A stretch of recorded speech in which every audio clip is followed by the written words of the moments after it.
Hello friend, स्वागत है आप सभी का हमारे इस यूट्यूब चैनल मेजर टारगेट पर। तो दोस्तों आज हम लोग लेके आए क्लास 10th के सोशल साइंस के प्रैक्टिस सेट का दूसरा वीडियो को देखेंगे।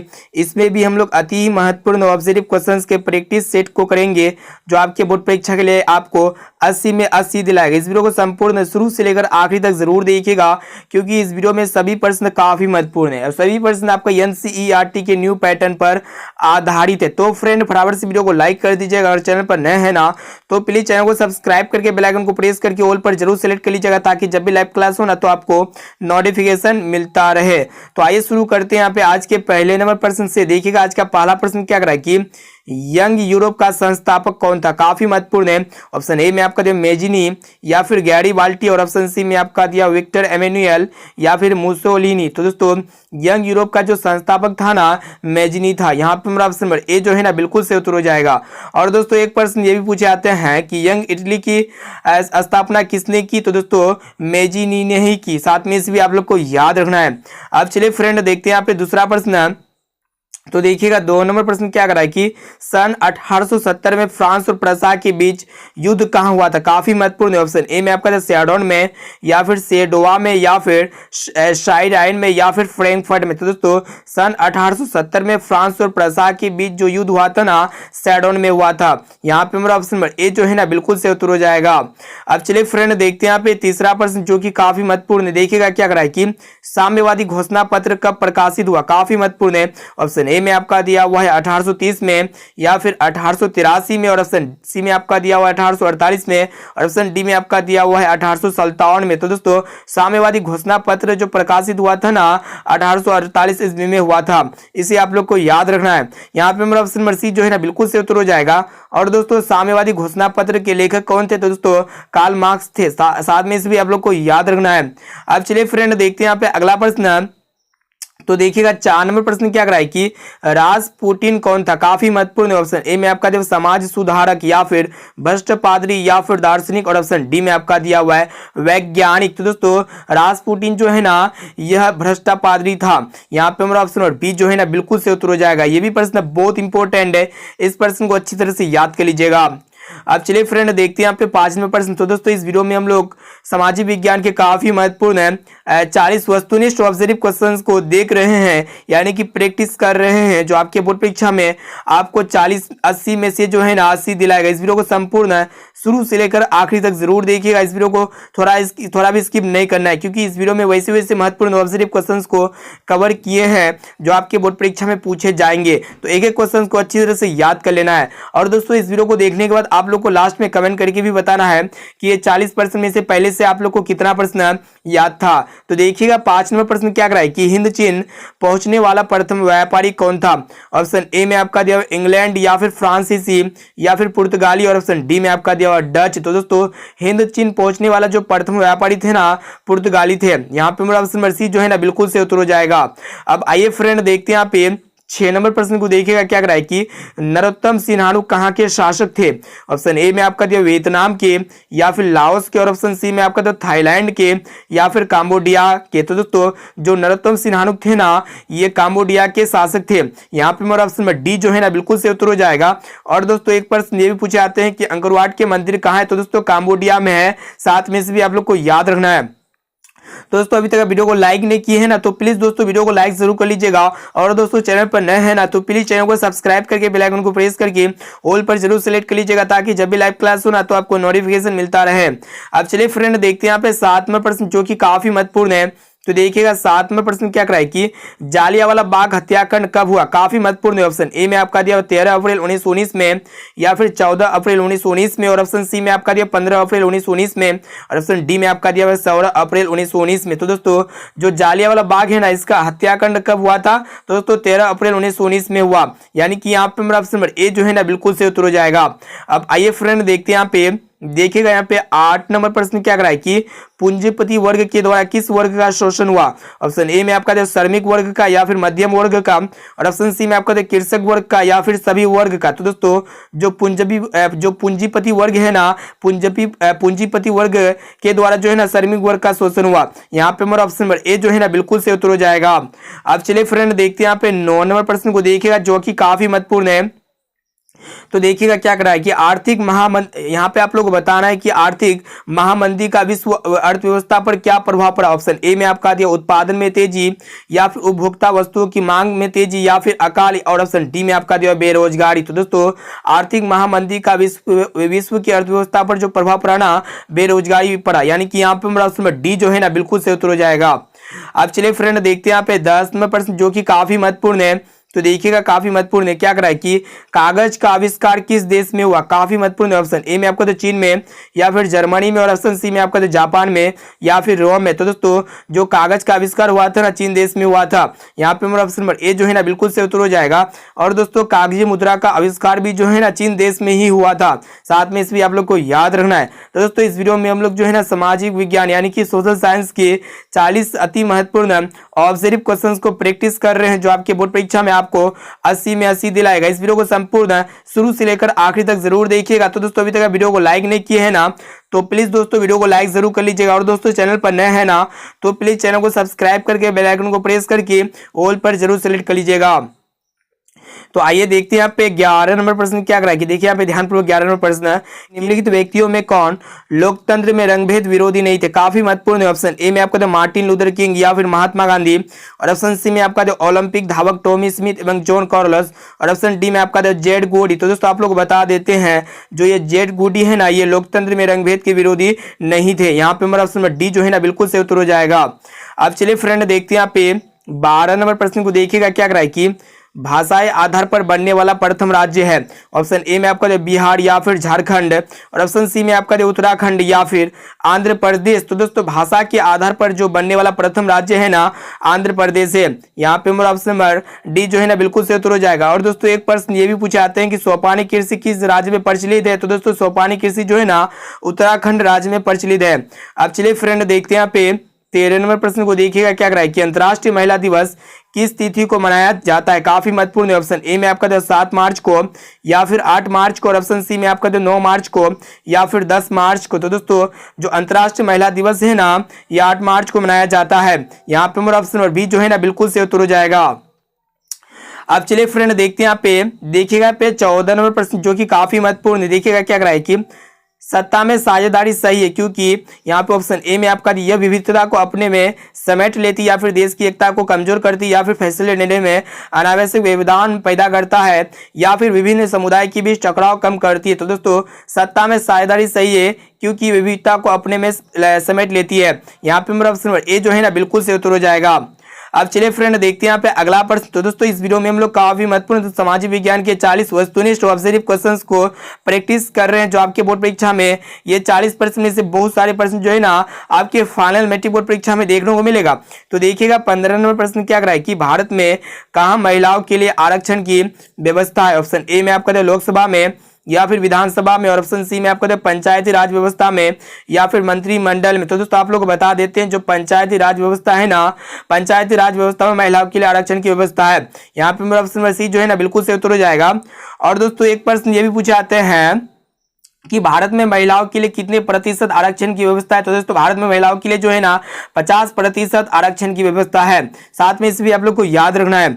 अब चलिए फ्रेंड देखते हैं यहाँ पे देखिएगा यहाँ पे 16 नंबर प्रश्न क्या कराए कि पटना नगर निगम के प्रधान को क्या कहा जाता है। ऑप्शन ए में आपका तो महापौर, या फिर नगर निगम, और ऑप्शन सी में आपका तो नगर सचिव, या फिर इनमें से कोई नहीं। तो दोस्तों पटना नगर निगम के प्रधान को जो है ना महापौर कहा जाता है। यहाँ पे मेरा ऑप्शन नंबर ए जो है ना बिल्कुल से उत्तर हो जाएगा। अब चलिए फ्रेंड देखते हैं यहाँ पे 17 नंबर प्रश्न जो कि काफी महत्वपूर्ण है।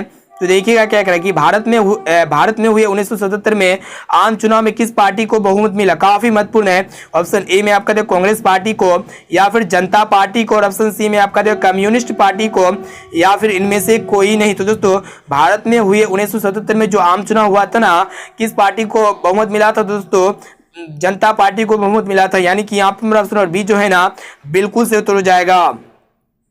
अब चलिए फ्रेंड देखते हैं यहाँ पे 18 नंबर प्रश्न को देखिएगा क्या कराए कि सूचना का अधिकार अधिनियम कानून कब लागू हुआ। ऑप्शन ए में आपका 2004 में, या फिर 2005 में, या फिर 2009 में, या फिर ऑप्शन डी में आपका दिया वो 2007 में। तो दोस्तों जो सूचना का अधिकार अधिनियम है ना, ये कानून 2005 में लागू हुआ। यहाँ पे मेरा ऑप्शन और बी जो है ना बिल्कुल से उत्तर हो जाएगा। अब चलिए फ्रेंड देखते हैं यहाँ पे 19 नंबर प्रश्न को देखिएगा क्या कराए कि निम्न में कौन से देश में मिश्रित अर्थव्यवस्था है। ऑप्शन ए में आपको दिया अमेरिका में, या फिर चीन में, और ऑप्शन सी में आपको दिया भारत में, या फिर इनमें से कोई नहीं। तो दोस्तों आप लोग को बता देते हैं जो हमारा देश अपना भारत है ना, इसमें मिश्रित अर्थव्यवस्था है। यहाँ पे मेरा ऑप्शन नंबर सी जो है ना बिल्कुल से उत्तर हो जाएगा। ये भी प्रश्न बहुत इंपॉर्टेंट है। अब चलिए फ्रेंड देखते हैं यहाँ पे 20 नंबर प्रश्न को देखिएगा क्या कराए कि निम्न में से कौन बीमारू राज्य है। यहाँ पे आप लोग को बताना है कि कौन ऐसा राज्य है जो बीमारू है। तो यहाँ पे ऑप्शन ए में आपका दिया बिहार, मध्य प्रदेश और उड़ीसा, और ऑप्शन डी में आपका दिया इनमें से सभी। तो दोस्तों आप लोग को बता देते हैं जो बीमारू राज्य है ना बिहार है, मध्य प्रदेश है और उड़ीसा, इनके साथ साथ राजस्थान भी जो है ना बीमारू राज्य, यानी कि ये सभी आपका बीमारू राज्य है। यहाँ पे मेरा ऑप्शन डी जो है ना बिल्कुल से उत्तर हो जाएगा। तो दोस्तों अभी तक वीडियो को लाइक नहीं किए हैं ना, तो प्लीज दोस्तों वीडियो को लाइक जरूर कर लीजिएगा, और दोस्तों चैनल पर नए हैं ना तो प्लीज चैनल को सब्सक्राइब करके बेल आइकन को प्रेस करके ऑल पर जरूर सेलेक्ट कर लीजिएगा, ताकि जब भी लाइव क्लास हो ना तो आपको नोटिफिकेशन मिलता रहे। अब चलिए फ्रेंड देखते हैं यहाँ पे 21 नंबर प्रश्न क्या कराए कि बिहार के किस जिले की प्रति व्यक्ति आय सबसे ज्यादा है। काफी महत्वपूर्ण है। ऑप्शन ए में आपको पटना जिले की, या फिर गया जिले की, या फिर शिवहर जिले की, या फिर नालंदा जिले की। तो दोस्तों बिहार के जो है ना पटना जिले की प्रति व्यक्ति आय सबसे ज्यादा है। यहाँ पे मेरा ऑप्शन नंबर ए जो है ना बिल्कुल से उत्तर हो जाएगा। और दोस्तों एक प्रश्न ये भी पूछा जाता है कि बिहार के किस जिले की प्रति व्यक्ति आय सबसे कम है। तो दोस्तों बिहार के जो है ना शिवहर जिले की प्रति व्यक्ति आय सबसे कम है। साथ में इसे भी आप लोग को याद रखना है। अब चलिए फ्रेंड देखते हैं यहाँ पे 22 नंबर प्रश्न जो कि मोस्ट इंपोर्टेंट है। तो देखिएगा 22 नंबर प्रश्न क्या कराए कि बांग्लादेश की मुद्रा का क्या नाम है। ऑप्शन ए में आपका जो रुपया, या फिर डॉलर, और ऑप्शन सी में आपका टाका, या फिर दिनार। तो दोस्तों बांग्लादेश की जो मुद्रा का नाम है ना क्या है वही आप लोग को बताना है। तो दोस्तों बांग्लादेश की मुद्रा का जो नाम है ना टाका है। यहाँ पे मेरा ऑप्शन नंबर सी जो है ना बिल्कुल से उत्तर हो जाएगा। और दोस्तों जो डॉलर होता है ना अमेरिका की मुद्रा का नाम होता है, और दोस्तों ये रुपया जो होता है ना भारत की मुद्रा का नाम होता है। और दोस्तों जो दिनार होता है ना दुनिया का सबसे ताकतवर मुद्रा होता है। जो ये दिनार जो है ना आपका दिनार जो है ना कुवैत की मुद्रा है। ठीक है, कुवैत की मुद्रा का नाम क्या है, दिनार है। तो दोस्तों एक दिनार बराबर जो होता है ना लगभग 232 होता है इंडियन करेंसी में रुपया। ठीक है, इसे आप लोग को याद रखना है। तो दोस्तों दुनिया का जो सबसे ताकतवर मुद्रा कौन है, दिनार है। जो कुवैत का करेंसी क्या है, दिनार है। साथ में इसे भी आप लोग को याद रखना है। अब चलिए फ्रेंड देखते हैं यहाँ पे 23 नंबर प्रश्न जो कि काफी महत्वपूर्ण है। तो देखिएगा क्या करा है कि इनमें से कौन सा संस्थागत वित्त का साधन है। ऑप्शन ए में आपको दिया सेठ साहूकार, या फिर रिश्तेदार, और ऑप्शन सी में आपका दिया व्यावसायिक बैंक, या फिर इनमें से कोई नहीं। तो दोस्तों आप लोग को बता देते हैं जो ये व्यावसायिक बैंक है ना ये संस्थागत वित्त का साधन है। यहाँ पे मेरा ऑप्शन नंबर सी जो है ना बिल्कुल से उत्तर हो जाएगा। अब चलिए फ्रेंड देखते हैं यहाँ पे 24 नंबर प्रश्न को देखिएगा क्या कराए कि व्यावसायिक बैंकों का राष्ट्रीयकरण कब किया गया। ऑप्शन ए में आपका दिया हुआ है 1965 में, या फिर 1969 में, या फिर 1975 में, या फिर 1980 में। तो दोस्तों व्यावसायिक बैंकों का जो राष्ट्रीयकरण किया गया था ना 1969 ईस्वी में किया गया। यहाँ पे मेरा ऑप्शन बी जो है ना बिल्कुल से उत्तर हो जाएगा। अब चलिए फ्रेंड देखते हैं यहाँ पे 25 नंबर प्रश्न को देखिएगा ध्यानपूर्वक क्या कराए कि भारत में सेवा क्षेत्र को सामान्यतः कितने भागों में बांटा जा सकता है। काफी महत्वपूर्ण है। ऑप्शन ए में आपका तो 2 या फिर 4, और ऑप्शन सी में आपका तो 6 या फिर 8। तो दोस्तों भारत में सेवा क्षेत्र को सामान्यतः जो है ना 2 भागों में बांटा जा सकता है। यहाँ पे मेरा ऑप्शन नंबर ए जो है ना बिल्कुल से उत्तर हो जाएगा। तो दोस्तों इस वीडियो को संपूर्ण शुरू से लेकर आखिरी तक जरूर देखिएगा, क्योंकि इस वीडियो में हम लोग काफी महत्वपूर्ण वैसे प्रश्न को सिलेक्ट किए हैं जो आपके फाइनल मैट्रिक बोर्ड परीक्षा में पूछे जाएंगे। और इस वीडियो में हम लोग 40 मोस्ट इंपोर्टेंट और ऑब्जर्व क्वेश्चन को देख रहे हैं जो आपके बोर्ड परीक्षा में ये 40% में से बहुत सारे प्रश्न जो है ना वो देखने को मिलेगा। और दोस्तों ये 40% में से अगर आपको जो भी प्रश्न अगर याद ना हो ना तो उस प्रश्न को अपने नोटबुक में नोट करके उसे जरूर याद कर लीजिएगा, और इस वीडियो को अपने दोस्तों में एक बार जरूर शेयर कीजिएगा और लाइक जरूर कर लीजिएगा। अब चलिए देखिए यहाँ पे 26 नंबर प्रश्न क्या कराए कि नया उपभोक्ता संरक्षण अधिनियम 2019 कब लागू किया गया। तो दोस्तों यहाँ पे ऑप्शन ए में आपको 20 जुलाई 2020 में, या फिर 25 जुलाई 2020 में, या फिर 30 जुलाई 2020 में, या फिर 1 अगस्त 2020 में। तो दोस्तों जो नया उपभोक्ता संरक्षण अधिनियम 2019 में जो लागू किया गया ना, कब लागू किया गया, 20 जुलाई 2020 में लागू किया गया। यानी कि यहाँ पे मेरा ऑप्शन ए जो है ना बिल्कुल से उत्तर हो जाएगा। अब चलिए फ्रेंड देखते हैं यहाँ पे अगला प्रश्न जो कि काफी महत्वपूर्ण है। तो देखिएगा 27 नंबर प्रश्न क्या कराए कि सौर ऊर्जा निम्नलिखित में से कौन सा संसाधन है। ऑप्शन ए में आपका दिया मानवकृत, या फिर नवीकरणीय, या फिर अजैव, और ऑप्शन डी में आपका दिया हुआ अनवीकरणीय। तो दोस्तों जो सोलर एनर्जी होता है जिसे हम लोग सौर ऊर्जा कहते हैं, यह एक प्रकार का नवीकरणीय संसाधन होता है। यानी कि ये जो है ना सौर ऊर्जा ये इसका भंडारण सीमित नहीं है, यानी कि आने वाले समय में कभी भी समाप्त नहीं होगा सौर ऊर्जा, सोलर एनर्जी। लेकिन जो कोयला होता है, जो पेट्रोलियम होता है, जो खनिज होता है ना, इनका भंडारण सीमित होता है। इसीलिए इसको हम लोग क्या कहेंगे, अनवीकरणीय संसाधन कहेंगे, लेकिन सौर ऊर्जा आने वाले समय करोड़ों साल लग जाएगा। ठीक है, फिर भी ये क्या होगा, इसका संसाधन क्या है, सीमित नहीं है। ठीक है, यहाँ पे मेरा ऑप्शन नंबर बी जो है ना बिल्कुल सही उत्तर हो जाएगा। अब चलिए फ्रेंड देखते हैं यहाँ पे 28 नंबर प्रश्न को देखिएगा क्या करा है कि काली मिट्टी का दूसरा नाम क्या है, काफी महत्वपूर्ण है। ऑप्शन ए में आपका बलुई मृदा या फिर रेगुर मृदा, और ऑप्शन सी में आपका लाल मृदा या फिर पर्वतीय मृदा। दोस्तों काली मिट्टी का जो दूसरा नाम है ना, काली मिट्टी का दूसरा नाम क्या है, रेगुर मृदा, यानी कि यहाँ पे मेरा ऑप्शन बी जो है ना बिल्कुल से उत्तर हो जाएगा। और दोस्तों जो कपास की खेती की जाती है ना काली मिट्टी में की जाती है, साथ में से भी आप लोग को याद रखना है। अब चलिए फ्रेंड देखते हैं यहाँ पे 29 नंबर प्रश्न को देखिएगा क्या करा है कि वन संरक्षण एवं प्रबंधन की दृष्टि से वनों को वर्गीकृत किया गया, काफी महत्वपूर्ण है। ऑप्शन ए में आपको 4 वर्गों में या फिर 3 वर्गों में, ऑप्शन सी में आपको 5 वर्गों में या फिर इनमें से कोई नहीं। तो दोस्तों वन संरक्षण एवं प्रबंधन की दृष्टि से जो वनों को वर्गीकृत किया गया है ना 3 वर्गों में किया गया है, यानी कि यहाँ पर ऑप्शन बी जो है ना बिल्कुल से उत्तर हो जाएगा। अब चलिए फ्रेंड देखते हैं यहाँ पे 30 नंबर प्रश्न जो कि काफी महत्वपूर्ण है। देखिएगा क्या करा है कि गेहूं फसल है, ऑप्शन ए में आपको खरीफ फसल या फिर रबी फसल या फिर जायद, और ऑप्शन डी में आपका दिया इनमें से कोई नहीं। तो दोस्तों गेहूं एक प्रकार का रबी फसल है, यानी कि यहाँ पे ऑप्शन बी जो है ना बिल्कुल से उत्तर हो जाएगा। तो दोस्तों अभी तक वीडियो को लाइक नहीं किए है ना, तो फ्रेंड्स वीडियो को लाइक जरूर कर लीजिएगा, क्योंकि इस वीडियो में हम लोग जो है ना सामाजिक विज्ञान के 40 वस्तुनिष्ठ ऑब्जेक्टिव क्वेश्चंस के प्रैक्टिस सेट को प्रैक्टिस कर रहे हैं, जो आपके बोर्ड परीक्षा में ये 40% में से बहुत सारे बोर्ड जो है ना क्वेश्चंस आपके फाइनल मैट्रिक बोर्ड परीक्षा में देखने को मिलेगा। और दोस्तों एक प्रश्न ये पूछाते हैं कि चावल फसल है, तो दोस्तों चावल एक प्रकार का खरीफ फसल होता है, साथ में इसे भी आप लोग को याद रखना है। अब चलिए फ्रेंड देखते हैं यहाँ पे 31 नंबर प्रश्न को देखिएगा क्या करा है कि उजला सोना किस पौधे को कहा जाता है। ऑप्शन ए में आपको जूट को या फिर कपास को, और ऑप्शन सी में आपको नारियल को या फिर गन्ना को। तो दोस्तों उजला सोना जो है ना कपास को कहा जाता है, यानी कि यहाँ पे ऑप्शन बी जो है ना बिल्कुल सही उत्तर हो जाएगा। और दोस्तों एक प्रश्न ये भी पूछाते हैं कि सुनहरा रेशा किसे कहा जाता है, तो दोस्तों जूट को जो है ना सुनहरा रेशा कहा जाता है, साथ में इसे भी आप लोग को याद रखना है। अब चलिए फ्रेंड देखते हैं यहाँ पे 32 नंबर प्रश्न को देखिएगा जो कि मोस्ट इंपोर्टेंट है। देखिएगा क्या करा है कि सीमेंट उद्योग का प्रमुख कच्चा माल है। ऑप्शन ए में आपको चूना पत्थर या फिर बॉक्साइट, और ऑप्शन सी में आपको ग्रेनाइट या फिर लौह अयस्क। तो दोस्तों जो सीमेंट उद्योग होता है ना, जो प्रमुख कच्चा माल है चूना पत्थर है। यहाँ पे मेरा ऑप्शन नंबर ए जो है ना बिल्कुल से उत्तर हो जाएगा। अब चलिए फ्रेंड देखते हैं यहाँ पे 33 नंबर प्रश्न को देखिएगा क्या करा कि पक्की सड़कों की लंबाई की दृष्टि से प्रथम स्थान पर कौन राज्य है, काफी महत्वपूर्ण है। ऑप्शन ए में आपको बिहार या फिर महाराष्ट्र, और ऑप्शन सी में आपको तमिलनाडु या फिर केरल। तो दोस्तों पक्की सड़कों की लंबाई की दृष्टि से जो प्रथम स्थान पर राज्य है ना महाराष्ट्र है, यानी कि यहाँ पे मेरा ऑप्शन नंबर बी जो है ना बिल्कुल से उत्तर हो जाएगा।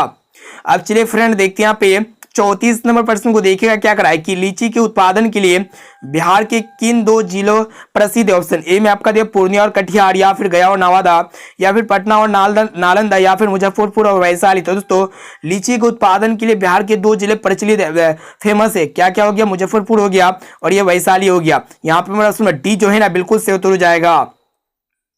अब चलिए फ्रेंड देखते हैं यहाँ पे 35 नंबर प्रश्न को देखिएगा क्या करा है कि बिहार में कुल भौगोलिक, यहाँ पे आप लोगों को बताना है कि बिहार में कुल कितने भौगोलिक क्षेत्र में वन का प्रतिशत यहाँ पे आप लोगों को बताना है कि बिहार में कुल भौगोलिक क्षेत्र का कितना प्रतिशत भाग वंशाजित है। ऑप्शन ए में आपका 5.62% या फिर 6.87% या फिर 7.32% या फिर 8.62%। तो दोस्तों आप लोग को बता देते हैं जो बिहार के जो है ना कुल 7.32% जो है ना प्रतिशत भाग का वंशाधित है, यानी कि यहाँ पे ऑप्शन नंबर सी जो है ना बिल्कुल से उत्तर हो जाएगा। तो दोस्तों अभी तक वीडियो को लाइक नहीं किया है ना, तो प्लीज दोस्तों वीडियो को लाइक जरूर कर लीजिएगा। और दोस्तों चैनल पर नए हैं ना, तो प्लीज चैनल को सब्सक्राइब करके बेल आइकन को प्रेस करके ऑल पर जरूर सेलेक्ट कर लीजिएगा, ताकि जब भी लाइव क्लास हो ना तो आपको नोटिफिकेशन मिलता रहे। चलिए अब देखते हैं यहाँ पे 36 नंबर प्रश्न क्या कराए कि पटना में गोलघर किस उद्देश्य से बनाया गया था, काफी महत्वपूर्ण है। ऑप्शन ए में आपको सैनिक रखने के लिए, या फिर अस्त्र शस्त्र रखने के लिए, या फिर अनाज रखने के लिए, या फिर पूजा करने के लिए। तो दोस्तों पटना में जो गोलघर बनाया गया था ना अनाज रखने के उद्देश्य से बनाया गया था। यहाँ पे मेरा ऑप्शन नंबर सी जो है ना बिल्कुल से उत्तर हो जाएगा। अब चलिए फ्रेंड देखते हैं यहाँ पे 37 नंबर प्रश्न को देखिएगा क्या कर रहा है कि निम्न में से कौन मानव जनित आपदा नहीं है। काफी महत्वपूर्ण है। ऑप्शन ए में आपको दे सांप्रदायिक दंगा या फिर आतंकवाद या फिर रेल दुर्घटना या फिर इनमें से कोई नहीं। तो दोस्तों आप लोगों को बता देते हैं जो मानव जनित आपदा नहीं है कौन कौन नहीं है। देखिए ये जो है ना सांप्रदायिक दंगा एक प्रकार का मानव जनित आपदा है, आतंकवाद भी मानव जनित आपदा है, रेल दुर्घटना भी मानव जनित आपदा है। ये लेकिन तीनों जो है ना मानव जनित, यहाँ पे क्वेश्चन ये कराया कि कौन जो है ना मानव जनित आपदा नहीं, यानी कि कौन जो है ना प्राकृतिक आपदा है। तो दोस्तों यहाँ पे सांप्रदायिक दंगा हो गया, आतंकवाद हो गया और रेल दुर्घटना, ये तीनों मानव जनित आपदा है नहीं है। ठीक है, ये तीनों क्या मानव जनित आपदा है ये, लेकिन यहाँ पे ऑप्शन डी में जो है दिया हुआ इनमें से कोई नहीं। तो दोस्तों ये तीनों जो है ना मानव जनित आपदा है, ना कि प्राकृतिक आपदा। लेकिन क्वेश्चन ये कराया कि मानव जनित आपदा नहीं है। ठीक है, यहाँ पे मेरा ऑप्शन डी जो है ना बिल्कुल से उत्तर हो जाएगा। और दोस्तों जैसे कि आप लोग को बता देते हैं कि कौन कौन मानव जनित आपदा नहीं होता है। जैसे कि आप लोग का भूकंप हो गया, सुनामी हो गया, बाढ़ हो गया, ये सब क्या होता है मानव जनित आपदा नहीं होता है, बल्कि प्राकृतिक आपदा होता है। ठीक है, इसे आप लोग को याद रखना है। लेकिन यहाँ पे ऑप्शन ए, बी और सी ये तीनों जो है ना मानव जनित आपदा है, ना कि मानव जनित आपदा नहीं है, इसे आप लोग को याद रखना है। अब चलिए फ्रेंड देखते हैं यहाँ पे 38 नंबर प्रश्न क्या करा है कि बाढ़ के समय हमें निम्नलिखित में से किस स्थान पर जाना चाहिए। काफी महत्वपूर्ण है। ऑप्शन ए में आपको तो ऊंची भूमि वाले स्थान पर, या फिर गांव के बाहर, या फिर जहां है उसी स्थान पर रहना चाहिए, या फिर खेतों में। तो दोस्तों जब भी बाढ़ आए ना तो उसमें हम लोग कहां पे जाते हैं, तो दोस्तों ऊंची भूमि वाले स्थान पर जाते हैं। यहां पे मेरा ऑप्शन नंबर ए जो है ना बिल्कुल से उत्तर हो जाएगा। अब चलिए फ्रेंड देखते हैं यहाँ पे 39 नंबर प्रश्न क्या कर रहा है कि नदियों में बाढ़ आने का जो प्रमुख कारण है ना क्या। ऑप्शन ए में आपका जल की अधिकता, या फिर नदी के तली में अवसाद का जमाव, या फिर वर्षा की अधिकता, या फिर उपर्युक्त सभी। तो दोस्तों जो नदी में बाढ़ आने का प्रमुख कारण होता है ना, जल की अधिकता होता है, नदी के तली में अवसाद का जमाव होता है और वर्षा की अधिकता, यानी कि ये सभी के कारण क्या होता है नदी में बाढ़ आता है। यहाँ पे मेरा ऑप्शन डी जो है ना बिल्कुल से उत्तर हो जाएगा। अब चलिए फ्रेंड देखते हैं यहाँ पे आज का लास्ट और अंतिम प्रश्न जो कि काफी महत्वपूर्ण है। देखिएगा क्या कराए कि संचार का सबसे लोकप्रिय साधन है। ऑप्शन ए में पता है, ऑप्शन ए में आपका दिया हुआ है सार्वजनिक टेलीफोन, या फिर मोबाइल, या फिर रेडियो, और ऑप्शन डी में आपका दिया हुआ इनमें से कोई नहीं। तो दोस्तों जो संचार का जो सबसे लोकप्रिय साधन है ना स्मार्टफोन है, जिसे हम लोग मोबाइल फोन कहते हैं। यहाँ पे मेरा ऑप्शन बी जो है ना बिल्कुल से तो हो जाएगा। तो दोस्तों इस वीडियो में हम लोग काफी महत्वपूर्ण है समाज विज्ञान के जो है ना 40 ऑब्जर्व क्वेश्चंस को प्रैक्टिस किए, जो आपके बोर्ड परीक्षा में ये 40% में से बहुत सारे प्रश्न जो है ना आपके फाइनल मैट्रिक बोर्ड परीक्षा में देखने को मिलेगा। और दोस्तों ये 40% में से अगर आपको जो भी प्रश्न अगर याद ना हो ना, तो प्लीज दोस्तों उस प्रश्न को अपने नोटबुक में नोट करके उसे जरूर याद कर लीजिएगा। और दोस्तों अभी तक वीडियो को लाइक नहीं किए है ना, तो प्लीज दोस्तों वीडियो को लाइक जरूर कर लीजिएगा। और दोस्तों आप लोग को कमेंट करके बताना है कि ये जो 40 ऑब्जेक्टिव क्वेश्चन आप भी प्रैक्टिस किए ना, आप लोग कितना प्रश्न ये 40% में से सही राइट आंसर दे पाए, इसका जवाब आप लोग को कमेंट करके बताना है। अब चलिए फ्रेंड देखते हैं यहाँ पे आज का होमवर्क प्रश्न क्या कर रहा है कि हेगेल कौन था। ऑप्शन ए में आपका था जर्मन चांसलर, या फिर राजनीति की, या फिर दार्शनिक, और ऑप्शन डी में आपका दिया हुआ इनमें से कोई नहीं। तो दोस्तों इसका राइट आंसर क्या होगा आप लोग को इसी वीडियो में कमेंट करके बताइए। आपका होमवर्क क्वेश्चन हो गया, ठीक है, एसडब्ल्यू क्वेश्चन हो गया। इसका राइट आंसर आप लोग को इसी वीडियो में कमेंट करके बताना है। और दोस्तों साथ में बताना है कि 40% में से पहले से आप लोग को कितना प्रश्न याद था। अब चलिए फ्रेंड देखते हैं यहाँ पे। तो दोस्तों अभी तक वीडियो को लाइक नहीं किया है ना, तो प्लीज दोस्तों वीडियो को लाइक जरूर कर लीजिएगा और चैनल को सब्सक्राइब जरूर कर लीजिएगा, और इस वीडियो को अपने दोस्तों में एक बार जरूर शेयर कीजिए। ठीक है, तो दोस्तों फिर मिलते हैं जल्दी अगले वीडियो पे।